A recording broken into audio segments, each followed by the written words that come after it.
মানবতার ফেরিওয়ালা ব্যারিস্টার সুমন সাধারণ মানুষের কথা বলে, ব্যারিস্টার সুমন মানুষের উপকারে আসে, এই মানুষটিকে আমি হত্যা করতে পারবো না, এই কথা তার নিজের মনের মধ্যে চিন্তা আসার পর আমাদের চুনারঘাটের ওসি সাহেবকে উনি ইনফর্ম করেছে। আমি শুধু এই কথাটি বলতে চাই, একটা কথা পরিষ্কার, যে 4 দিন 5 দিন আগে যে লোকটি প্রশাসনকে ইনফর্ম করেছিল যে ওই লোকটিকে সহ ব্যারিস্টার সুমনকে হত্যা করার পরিকল্পনা হয়েছিল, এই লোকটিকে আজকে 5 দিন যাবৎ দেশের মানুষের সামনে কেন শনাক্ত করা হলো না? আমরা চাই অনতিবিলম্বে যে এই লোকটি প্রশাসনকে হোয়াটসঅ্যাপে ফোন দিয়ে বলেছিল,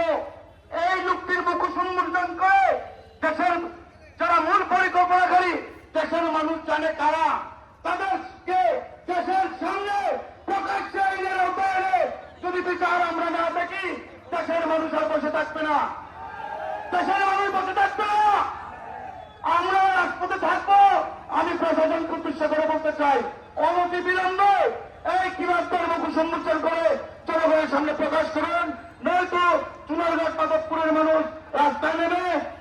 নেমে আন্দোলন করবে।